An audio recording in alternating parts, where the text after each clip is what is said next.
everyone. Welcome today to LeAnn Riley's Real Estate Investing Club. And I just want to say hi and let you know that we do live interviews with experts and leaders in the real estate investing world. And I'm LeAnn Riley. I'm a broker and a real estate coach, and I lead the Encore investment team of realtors here in the Twin Cities, Minnesota. And I built a multi-million-dollar portfolio in residential, multifamily, condo development, commercial, and vacation properties.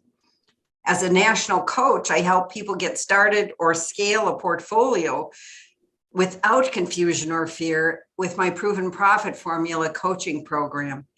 And check out my YouTube channel. It's called LeAnn Riley Real Estate. And be sure and subscribe. And there you'll find some past interviews I've done with many guests. And one more thing about today, be sure and stay on after the speaker. And we're hoping that Paul can stay too, because we're going to do some networking where at least you can meet the other people who are here. Okay. Great. So today's topic, how to cash in on student housing. So I'm going to tell you a little bit about Paul, and then we'll ask him a question. So this is Paul Vijums here, and he began investing in real estate in 2013 after spending 25 years in the corporate world. And he started house flipping as a way to invest in something other than the stagnant stock market, he says, and to make a decent return. And he started this while those residential real estate prices were below the market value back there in 2013. Looked a lot different than today. And he successfully flipped 5 houses, all profitable. That's important. And he knows what he's doing. And so as those prices went up, he shifted his strategy to buy and hold, focusing on student rental housing. And he now has 3 properties, and he's earning a consistent and passive income from those properties. So I really wanted to bring him on to ask all those questions we all want to know. So first, I always share, how did I meet Paul? And, I had a hard time. I think it was some networking or something we met. And I sold him an off-market duplex in the dead of the winter in early 2020. So tell us, Paul, what did you do with that particular property to convert it to student housing? I just remember it was a green duplex. Yes. And thank you for doing that. That was my first, and it was wonderful to have LeAnn helping out. That duplex was already, luckily, registered as a student rental for me. So I didn't have to go through the process, but I can share about one I did have to. And when it's already in student registry, that's wonderful because you don't have to go through the whole application process and get qualified and so forth. There are things that you need to be aware, however, is when you do get a student registered, you have to get things checked out in that duplex or a single family home, whatever it is that you purchased. And there are reviews done on your house depending on how well you pass the test, they call it, of its fire occupancy, as well as things that are problems around the actual home itself. So there's a lot of things you need to be aware of when you go into buying a house like that, because you do have some hoops you got to go through in order to make that happen. Well, and I think you nailed it on the first one is student housing allowed in that neighborhood, wherever you are? And so as a real estate investor, don't go in blind and assume that same thing falls true for short-term rentals. Every city has different rules and they're changing all the time. So you better check. So one more thing I like to do before we get started, and this is so that Paul and I know who we're talking to. I've got this little poll I'm going to put up. Just takes us less than a minute here, and we'll be able to see who's listing. And what it is you just make a little vote here on where are you in your real estate investing endeavor? Are you getting started, fix and flip, buy and hold, house hacking, student housing, BRRRR, short-term rentals? And I think I got one more down there below. Or are you scaling? So we just want to see who's on here today. So just take about 5 more seconds to vote, and then I'll end the poll and we'll be able to see who's here. Boy, there's a lot of different people here. Okay, I'm going to end it. Here we go. And then here is the results. So what do we got? We got a few starters, some fix and flippers, but buy and hold is the winner, it looks like. People, you know, that's where you get passive income, right? House hacking, some student housing people, and probably a lot of curious people about that.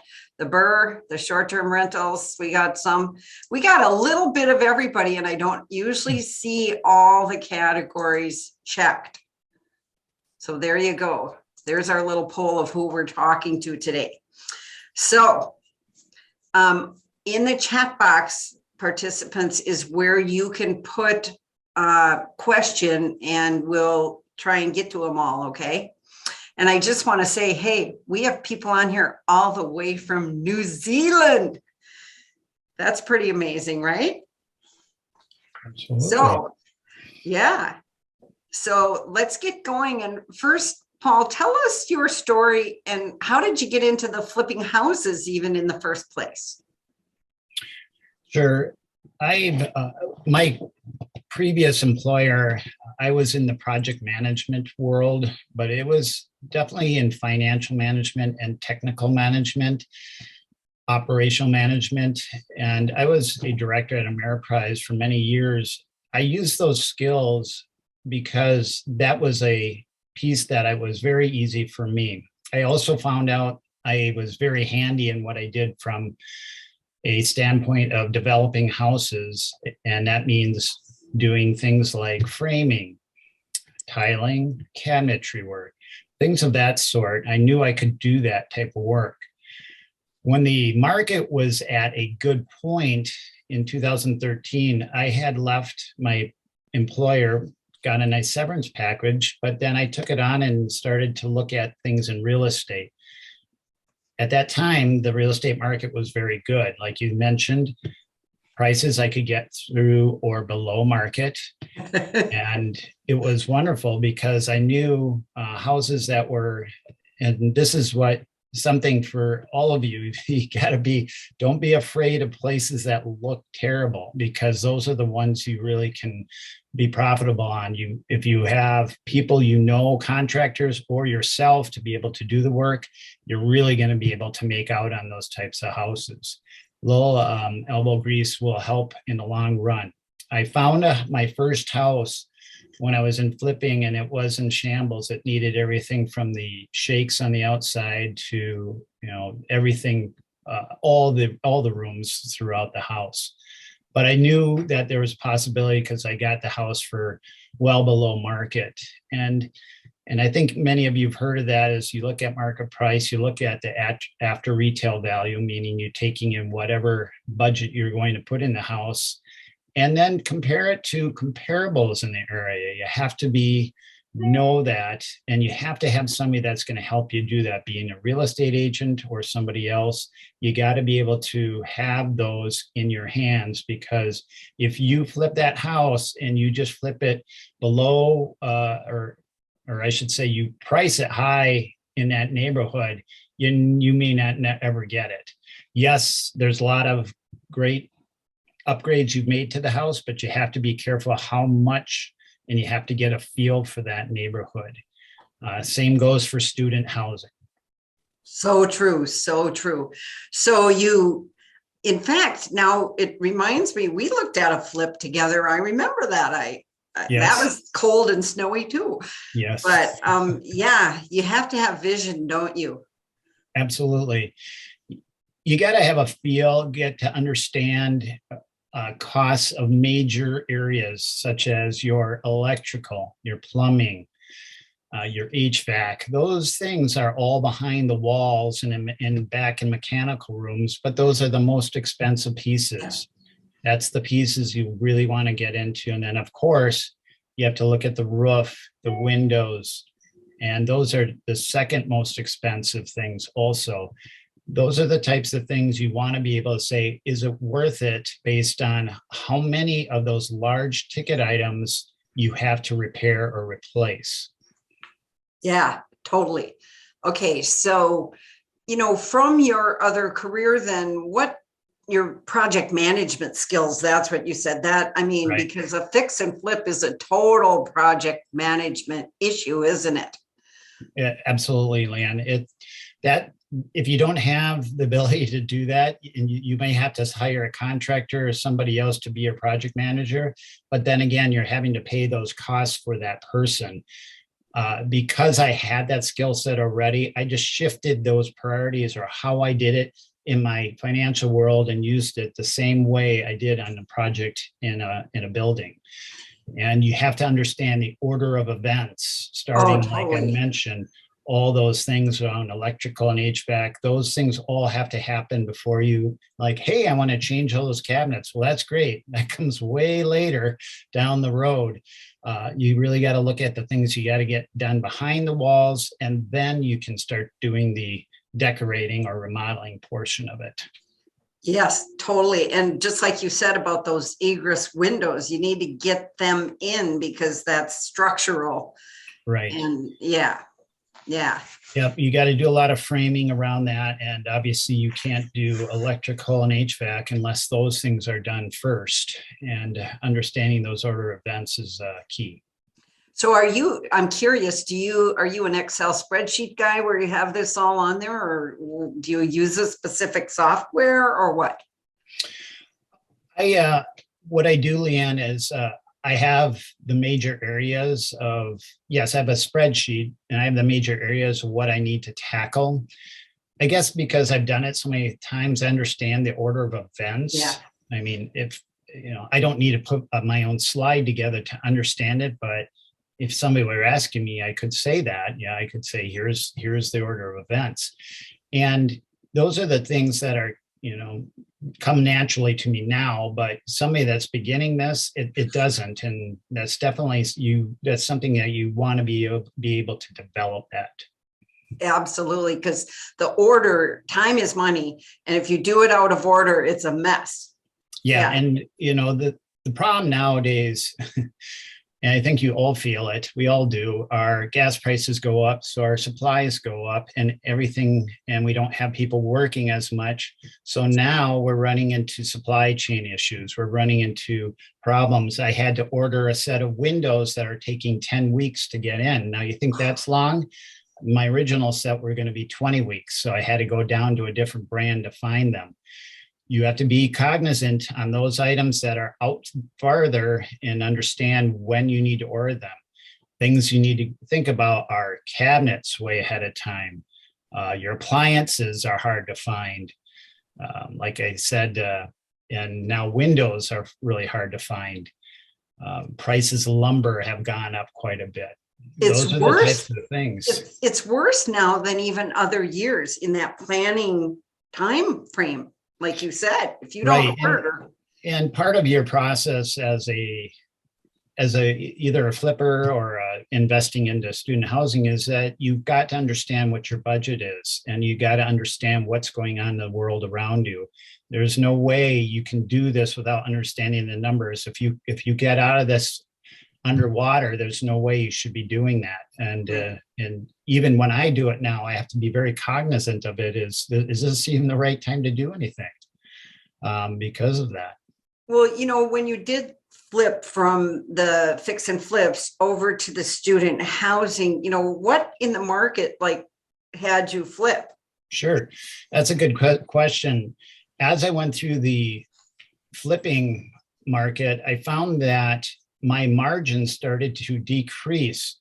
Our inventory, and I'm in the Twin Cities area, our inventory of houses, and this, LeAnn, went down significantly over time. There's probably many factors why. As inventory went down in specific places, the prices went up. And then the houses started to go into multiple offers. And then multiple offers started to go well above the market price. So my margins were not working anymore. I couldn't turn this over for a profit any longer. And I decided this isn't the way to go. I got to know happens to be a friend of mine that is also into insurance, and he was in the area I was in, and he started to do this type of work around student housing. And he explained to me how he did it, where he got started. And I found out from the rents themselves, those costs came back faster than when I could get in my fix and flip type of world, because they were a little bit more lucrative in the areas around colleges and universities, because some of these students were in desperate need of finding off-campus housing. Some universities require you to actually leave your campus after the first year. And some years, they require you to stay on campus for a minimum of 2 years. And those are the types of things to look into. But as I found, they needed housing because there was a lack of off the dorm areas housing. And I was able to provide that to them, but it was also at a higher margin for me. Right, then the fix and flip. So luckily, this is why we network, folks, right here, like even on this call.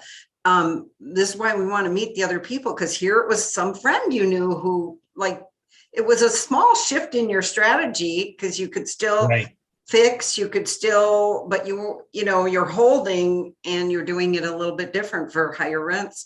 I love any strategy that optimizes the property. You're optimizing that piece of property to get the highest amount of income from it. Right. Yeah. Cool. Okay. So I saw an industry statistic that said, your yields are higher in student housing. And let's kind of talk about why is that? Well, number one, you're renting out every bedroom, right? That's right.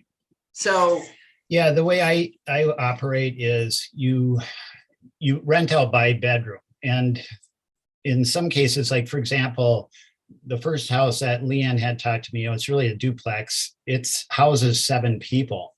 And what you really need to find optimally is try to find 7 friends from the college that can work together in that house, because my particular duplex, it's just a little bit more flexible based on how it's designed. And you really want to be able to get people together. So if you have a 5-bedroom house, you want to get 5 friends together, 6-bedroom, etc. That's the best way to do it, obviously. And then the duplex, it would be ideal. I can absolutely split them up if I want to, but it's much easier that way. And then I rent out by bedroom. But what I do is I only do 1 lease, and I put out the total amount on that lease. And I say, you guys figure out how much you are each paying. Ooh. Because some bedrooms might be a little bit smaller than another one. And they will decide, I'd take the smaller one if you give me $100 on break, and then somebody else will pay the extra $100. It's up to them how they want to break it up. Whatever they decide, and here's an important thing too, LeAnn, is a lot of people collect by check their rent. And I don't think that's a good plan at all, because people always forget. And I set myself on originally it was called cozy.co, and then that was bought out by apartments.com. And that's the way to go. I set up all the rents on apartments.com. And after the first of the month, it's just easily moves from their bank account over into my bank account in a few days, and I get my rent just like that. Yes. And there's no hassles, there's no issues, and it automatically puts a late fee on top of it if for some reason it would be late. But guess what? It really isn't ever late, because it's an automatic move.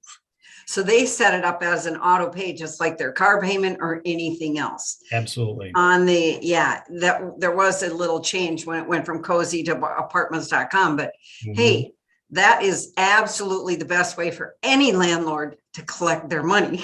Absolutely, for sure. So I want to go back, because what I heard you say is you have a master lease for the whole house, and then each person, these 5 buddies or whoever it is, they then can decide. And that does make sense, because I recall the one you bought, 2 of those students were in the basement. But here's one thing that I want to say: they live in their rooms, don't they? They got their TV in there. They got a little fridge in there. They live and breathe in their rooms, and they usually have a desk of some sort. Yeah, I mean, they do mostly, but everybody's human, and we have the common areas in each of the houses. And I see those guys or girls gather there too, whenever. And that's great, because you need to be able to have that area for socialization too.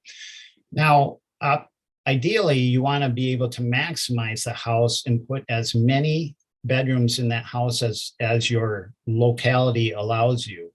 And for example, I know in St. Paul, you can have up to 6 bedrooms in a single family home. So it used to be only, LeAnn, 4 till about 6-8 months ago, and they shifted that over with new laws to 6. So obviously that's very good for student housing. Yeah, for me as a landlord. But on the flip side, our community also decided to put a rent control on the areas too, and that is that can be a real detriment to us as landlords too. You have to be careful on how to operate that and your leases as you go forward. Well, the good news is, like, a good business person like you, who's been operating for a while, your rents are already where they should be, or at the optimum. Yes. So this new rent control is, you can only raise it 3% per year, but it's a big problem if your rents are way too low right now.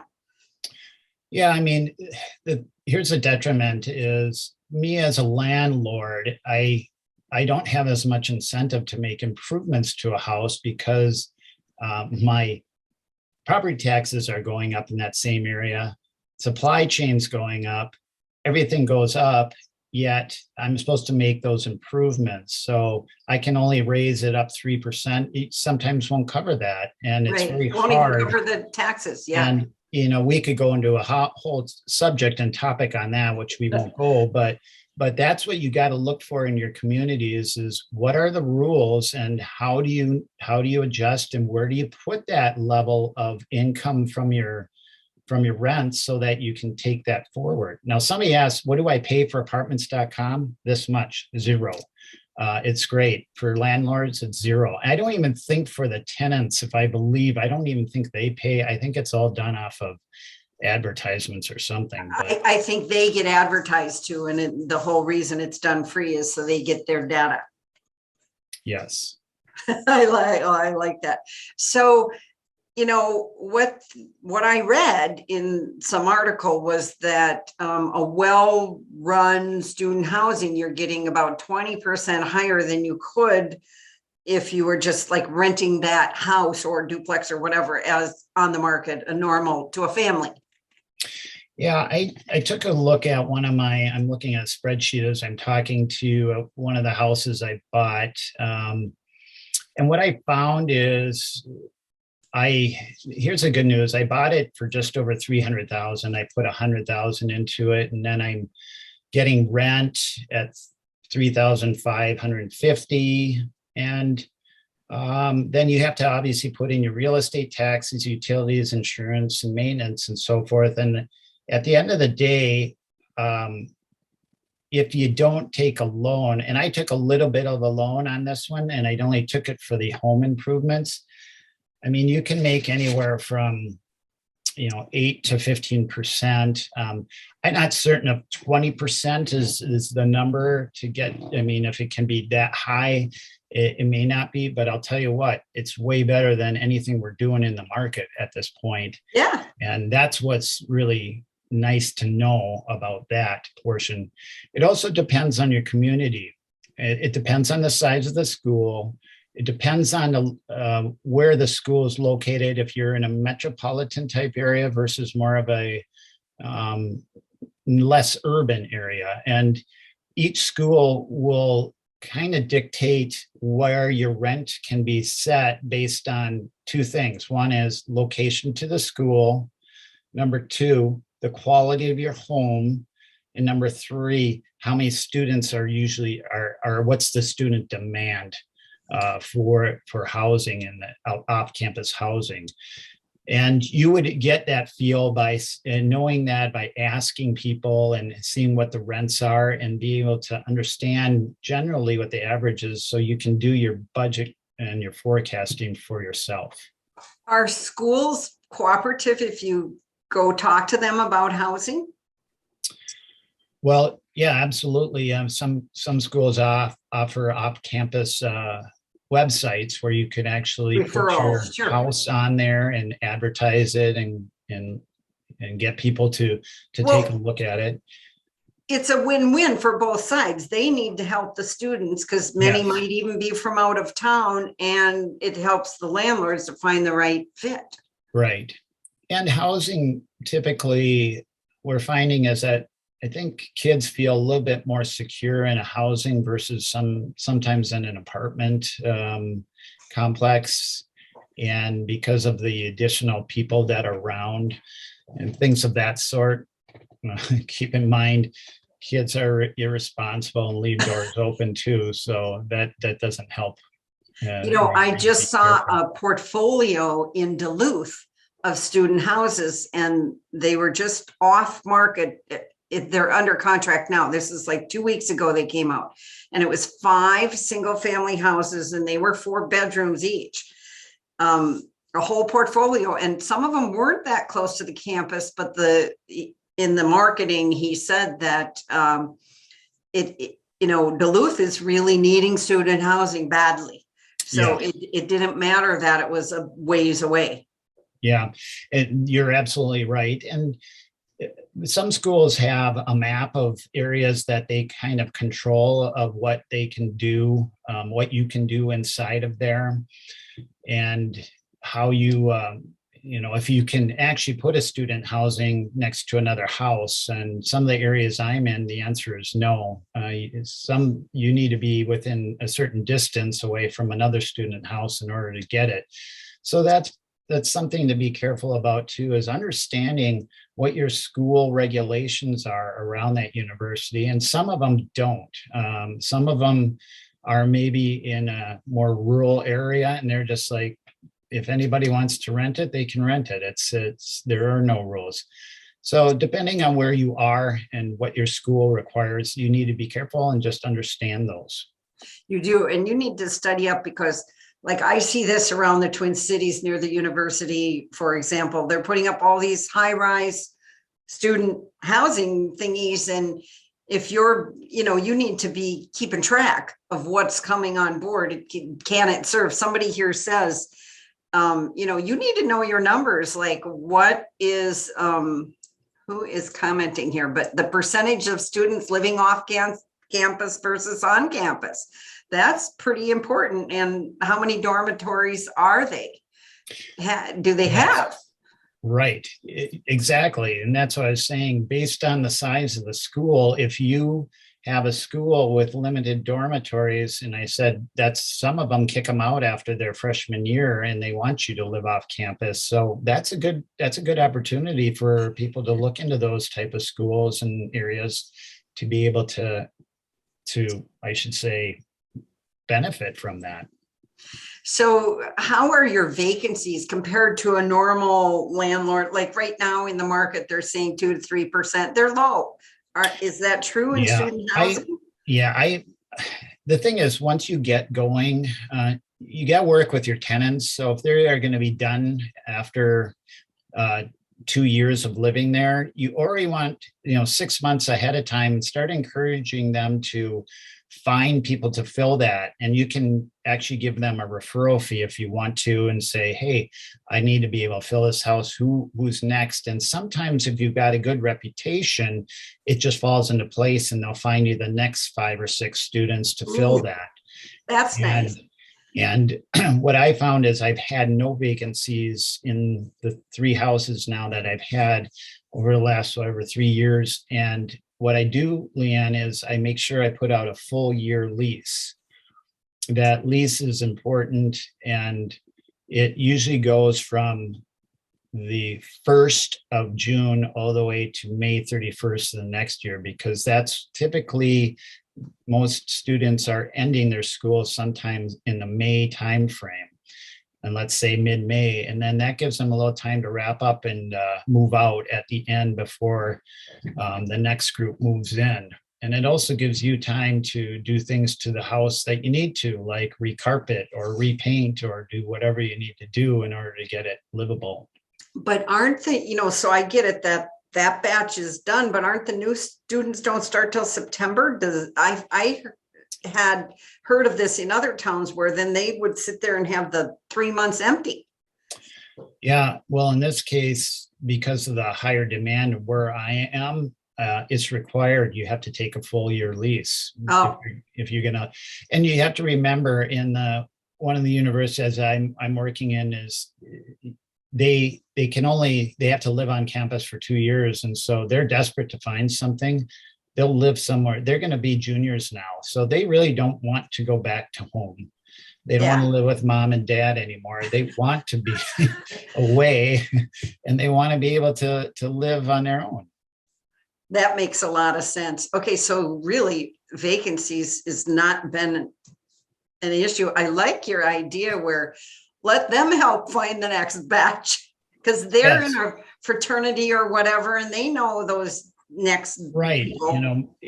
In some cases, like if you find a set of students that might be in a sport of some sort, and all of them are together in that sport, they are in that house, well, they're going to refer that house off to their next sporting, people who are absolutely. I love then you that. get the repeat business without having to really do a ton of work. That is good. Okay, how about how did the pandemic affect like your properties? Students were maybe more at home for a while there. They were. Here's the beauty of a lease. You pay every month, regardless of what happens. Now, I know in our area, I think across the country, there was a time when you didn't have to pay your rent. Oh yeah. But I didn't run into that, thankfully, where somebody said, I'm just not going to pay it. Because typically in a lot of cases, some kids are paying for their own housing, but sometimes the parents are paying for the housing too. Well, the parents typically have their backup. Now, they're not on the lease with their kids, but they're the ones who are helping them to get through. And you can't break that lease. But I'm grateful that I didn't have to go for landlord assistance and things of that sort during that time. Okay, so I have heard this where they get the parent to co-sign, but you don't do that. I've never done that, LeAnn. I've only worked directly with those kids because I want them to be the ones who are responsible for it. Secondly, everybody, just make sure you do this. You got to get renter's insurance. Make sure the kids all get renter's insurance, because if the house burns down and their goods burn up in there, I don't cover that. They have to cover that on their own with their own insurance. So they need to be able to have that stuff covered on their own. I'm only paying for the house and the damages of the house itself, not what's the content of the house. Yep, totally. That's a good point. So, how long do these students stay on average? Do they stay 2 years, 3 years, or is it pretty much a 1 year batch? Yeah, I've been pretty lucky. all my students have been repeats so far, which is really good. And if you have a good reputation and you take care of them and they take care of you, it's always an incentive. And, you know, you can do little things for the students. You can bring them over gift cards to thank them over Christmas or something and say, thank you for being a good tenant. And it just provides a little bit more incentive for them to say, we like it and we want to stay. And you also have to offer a good product. My son moved into a dump his first year off campus, and it was, I mean, the paint's peeling, the floor had boards missing. I mean, it was a mess. And when he left, you could not even tell a difference of if there was any damage, because that's how it looked. That's not where you want. And most kids, by the way, move out of that within 1 year. And you don't want to do that every year. You don't want to be having to set up a new lease and go find people to fill your dump. I mean, that's not the way to go. I'm sorry for mine. I do high quality. I mean, let me say moderate to high quality, so that people want to come back and want to live there. Now, someone is asking here, do you in your lease require them to have that renter's insurance? I do. Yeah. Okay. And then I do. There are other things in that lease, LeAnn, I require them to do too. Is I give them a lawnmower and I said, you got to mow the lawn. And I gave them a couple snow shovels and I'm like, you got to shovel the walk. Because some cities require the sidewalks to be cleared within 24 hours. So I hand them a shovel and say, that's part of your deal. And that's just how I do it. And I'm sure there's other things people can do, but that's what I limit it to, really.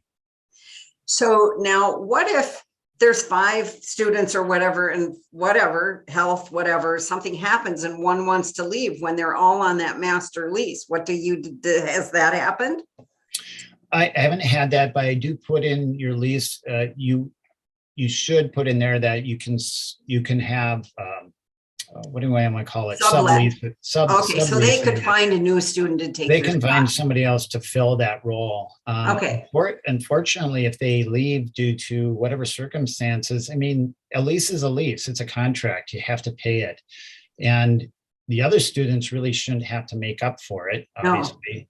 No. Yeah. But if somebody is not paying that portion, then you're going to have to go back on them and say you have to. Well, let me say they have to honor that lease. Otherwise, you're going to have to take whatever legal action against it. Okay. And then someone's asking how, this is a question. It's maybe a little further down. Let's see, or maybe we're getting there. Let's see. This is the ugly question, folks. Do they tear up the place? Depends. I don't want to, I have that first house. I've got a bunch of guys in there, a little bit rougher, and I've had to fill a hole in the wall already. And there's some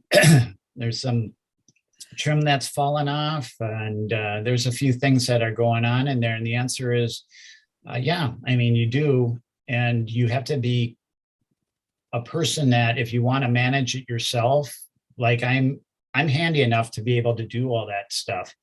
But you might need to hire a management company to take care of that if you want to. But again, that's more money out of your pocket. And the thing is, I'm lucky enough to have very close contacts to people with HVAC and plumbing. And so one time a pipe burst in the middle of winter, and thankfully, I was home and they called me, and I took them through the method of how to shut the water off. But, then you got to get your plumber in there right away. And it was a problem for a couple of days, but everybody worked through it. And sometimes you might be, give them a little gift or something after that and say, sorry for the problem. But that's something that you got to be able to handle, and you want to handle. You got to have those contacts. If you don't have those immediate contacts, it's just going to be more troubles for you. Totally. Now, someone wants to know, what about, does everybody pay a damage deposit of these people then? They all pool it together and they got a normal damage deposit. Right. So, if you charge $500 per month per person or something, I always ask for $500 from everybody. And then that's set aside in a separate bank account and, for them. And the other thing in your lease, if you get a good lease, you'll see these pages on there, and they show every room in the house, and you go through that list with them as they do the walkthrough when they move into the house and say, this is already damaged, or this is damaged, this is damaged. So you have that identified before they move in the house. And then that way, when they move out of the house, you could say, well, that was already there, but now you see 3 holes in the walls. Well, guess what? Those 3 holes were not in the wall when we first moved in. So, you got to be able to do the walkthrough at the back end too. And then you have to put a price against those and understand what it is and how many hours and what it's going to cost depending on what happened. So typically, do they get their deposit back, or they burn it up in stuff? Yeah, in most cases, I'm going to give the majority of it back. And I keep on my own spreadsheet. So when I go over there and I charge X per hour and I'm there doing the fixes and then all the materials, I throw the materials and my hours on it. And then I will show them my spreadsheet at the end of the time and say, here's all the things that I had to do while you guys were busy beating it up. And and I also let them know, it's like, I'm tacking this on. So just to make sure they understand, this isn't like, oh, hey, dad's coming over to fix the place. No, I'm not your dad. I'm your landlord. I like what you are teaching them in a way. Sometimes this is their first time they ever lived away from home. Let's face it. Yeah. You're at least teaching them, what it takes to live in a house. There is responsibility. It's different than mom and dad's basement. Yes, it totally is. And so that's great. I see women tend to cause less damage than males. Well, I'm finding that I have a group of girls and another one, and I do find that so far. We'll see. They did tear a towel bar off the wall, and they didn't want to claim like, oh, it just fell off. I'm like, it's a brand new wall I put up with brand new pieces. It didn't just fall off the wall. So you just add that onto your damage deposit area. So they all want to get by with something like, hey, it just fell off the wall. Well, that typically does happen when you have a party and you knock things around. How come ours don't fall off at our house, right? Exactly.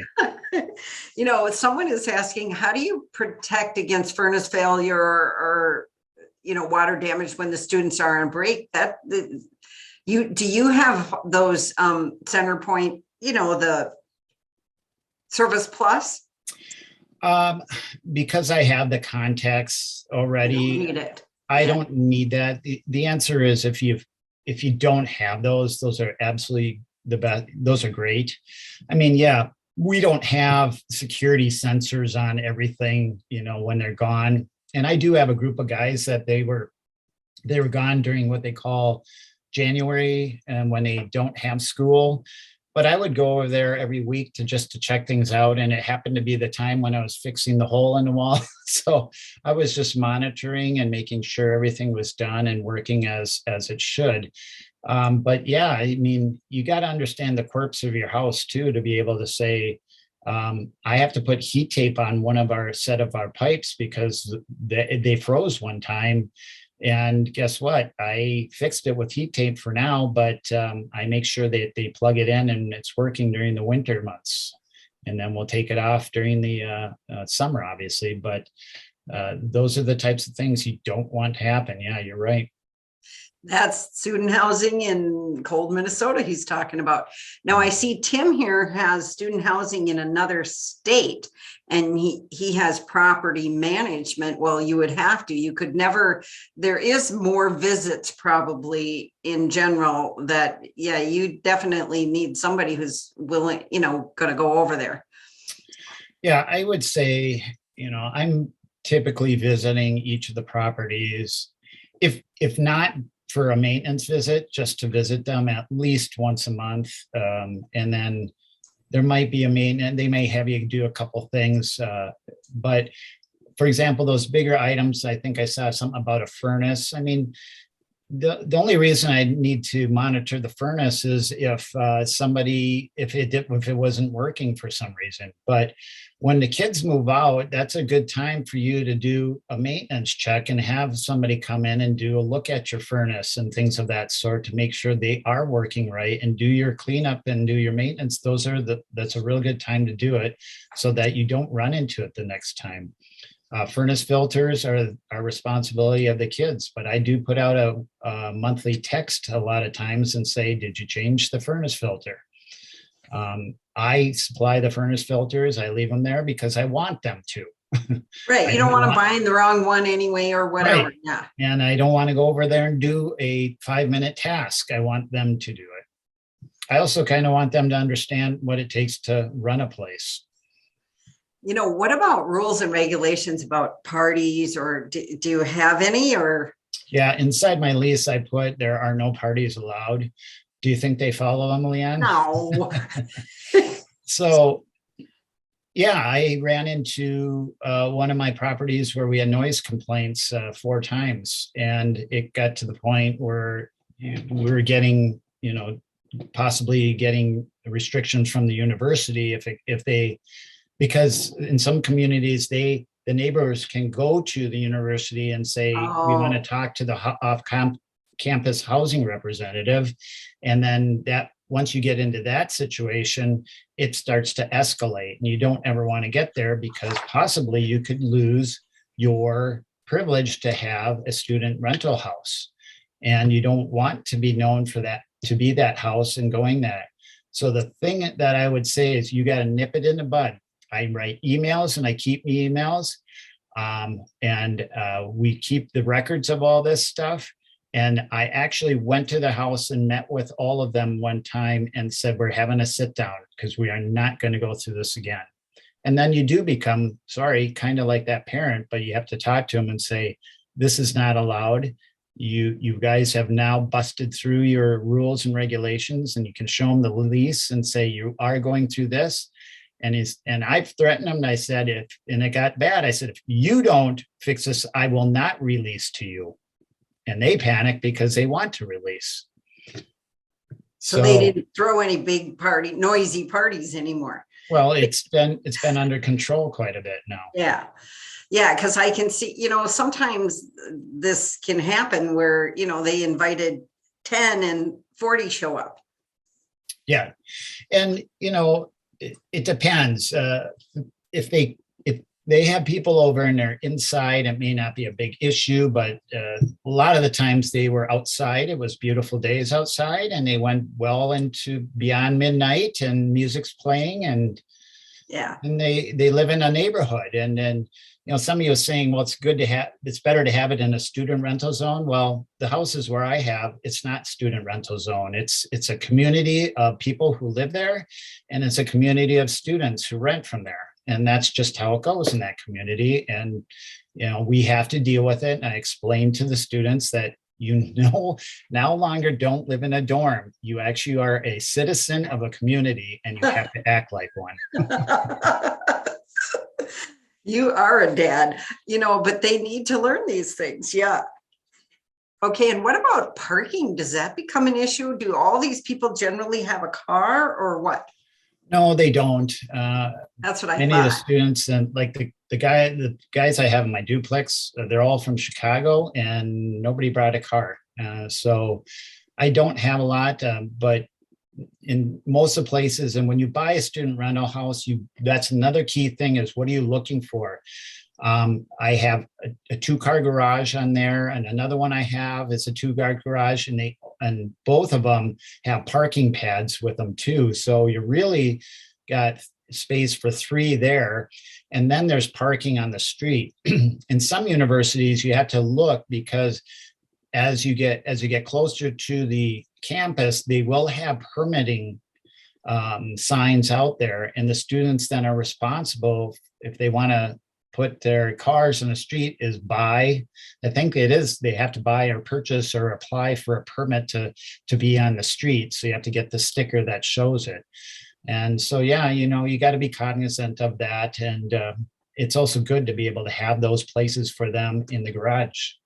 Yeah, but I think somebody here, Tim, just put, if you're considering a student housing, you better find out if you can do off-street parking. Certain busy streets you can't. But that's good to know. Yeah, and the area that I am, luckily all of it, there's off-street parking for them, and that's never been an issue. I haven't got any complaints. The only things the kids need to look for, we're in a very cold climate and there's no emergency routes, and they got to be cognizant of it, and they might get a ticket if they don't move their car in the right timing. Yep. Okay. And what's the limit of people per bedroom? Is there such a thing, or it's just, 7 students total, but what if there's a couple? Yeah, I actually had one bedroom where 2 guys were sharing it. It was big enough, and I gave them a reduced amount of rental on it because they were sharing that room. As it turns out, they took one of the other rooms in the duplex and they made it into their bedroom. It happened to be the common area, but that's what they wanted to do, and it had a fire escape. And these are the key things too, is like, you got to understand, you can't throw kids. And one of the things that I think, LeAnn, you may have asked, is there's a certificate of occupancy, and every so often you're going to have a visit from an actual fire marshal or somebody of that sort to look at all the things that you have in the house. You have to have your fire alarms working, your carbon monoxide alarms. You have to have 2 exits out of the rooms, every bedroom. And that's why, for example, I'm doing a house right now. I'm having to build 3 egress windows because they're all in the lower level. You need to have that fire escape for the students. And there's things regarding ceiling height and things of that sort too. And you got to understand those regulations for each part of your community. Each one is different. So you've got to get to know those people and understand that. And you can, what about marketability? Let's talk, appreciability of this, real estate's appreciating crazy right now. What do you think in the future of student housing? Is it going to appreciate faster, the same? Well, the thing is, and I had one of the examples I shared with you earlier, when I bought this house for 300 and I put 100 into it, I got it. And I also added 2 bedrooms, a bathroom down there, and a mechanical room with all new mechanics and so forth. The price of the house now is nearly as much as what I put into it with the additional 100,000. So I could sell it for that or more at this point. So, well, and I guess I would say, as an investment realtor, a lot of property sells by income. So if you sell it as student housing, its income is higher, and that's a whole another higher. Oh, yeah. Okay. Yeah. I was tackling it a different way, but the answer is yes. I mean, if you were to sell it and it already has a student or designation on it, that's huge, because there's a lot of investors that want to do that and be able to take that from you. And there's in LeAnn, especially the first one that you and I worked on, that person had a student in there, and his kids graduated in 4 years, and he was saying, I'm done with the house. I just want to get rid of it now. And so that's fine. And those are the ones that you want to take advantage of if you can, through word of mouth or something of that sort.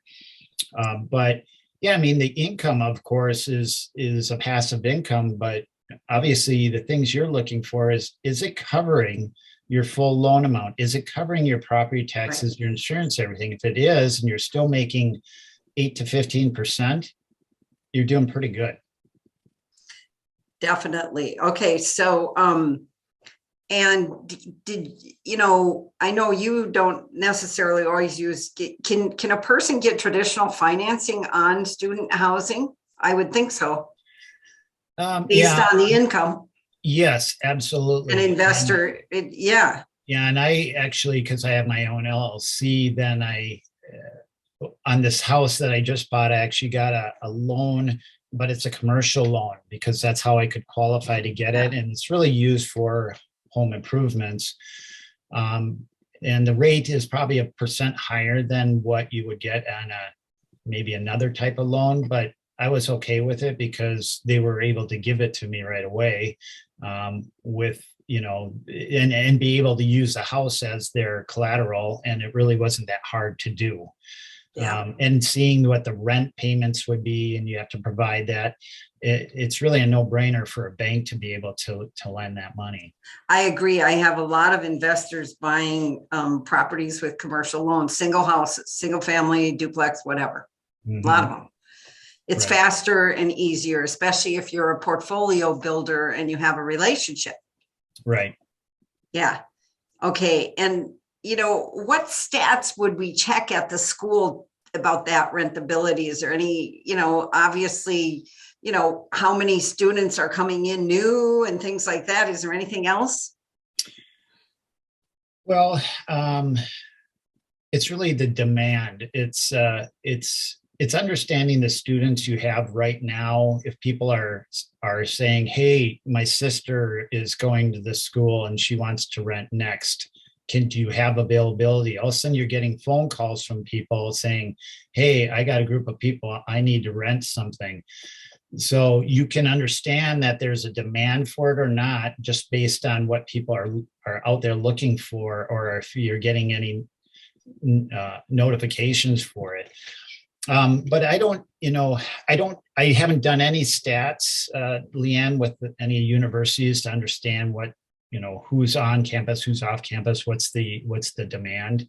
I've just been able to do it via the tenants that I have today.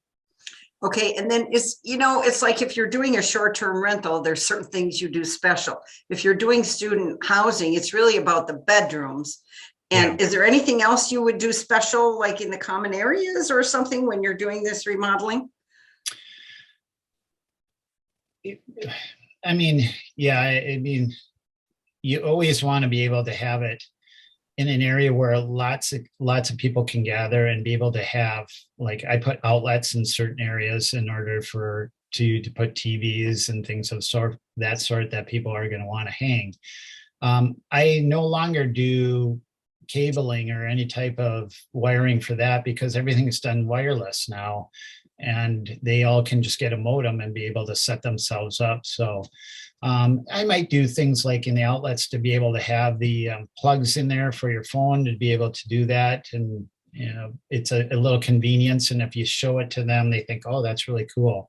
Yeah. Just sometimes those little perks doesn't cost a lot, but yet, it's something that they're looking for. And when I redo a house, I always do it with, something like granite or silestone or something kind of decent cabinets and a good tops to make it look like you actually put some effort and into it to make it a little higher quality. Is it cost a little more? Yeah, but it's worth it.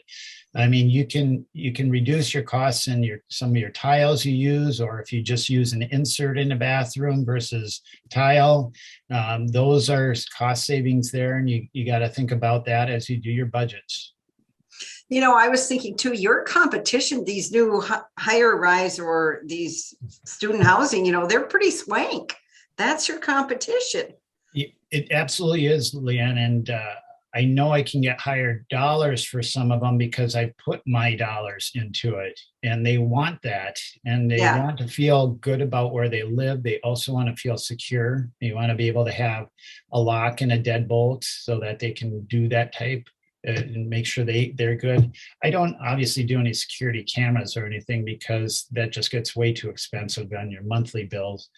But you do everything you can do to help protect them and make them feel safe. Yeah, and you're talking locks on each room. Well, each room I put an individual lock door, and they have their keys, and then also on the house, obviously, right, too. Right. Okay, so what I want to, it looks like we've answered our questions. So we did a great job, and you've answered a lot for me. I'm going to just share with you folks here real quick. If anyone wants to contact Paul, this is how you do that right here. I gave you his email. It's Paul Vijums, and there's his email. So write that down if you want to contact him in case you had some burning student housing questions. And then I wanted to also share with you that, I run a team of realtors. Remember, you can buy, sell, invest. And if I do free strategy sessions, we'll get on a Zoom call and I'll help you figure out where you are in your real estate investing journey or what it is you want. And I can line you up with some of the agents on our team. So right there, you can actually go to my website and there's a button you can push to schedule a free strategy session. And then the other thing I want to say is, right here, I have a Facebook group too. And this is really, there's a lot of interaction over there about just real estate investing, general topics there. And it's called Real Estate Investing Made Simple, right there on Facebook. So now what we're going to do is this networking time. So here's how it works. Okay. I got to look because I just started this last time. So all you have to do is I'm going to switch over now. I'm actually going to stop the recording because now we're going to network and not be recorded. So I'm going to start with that.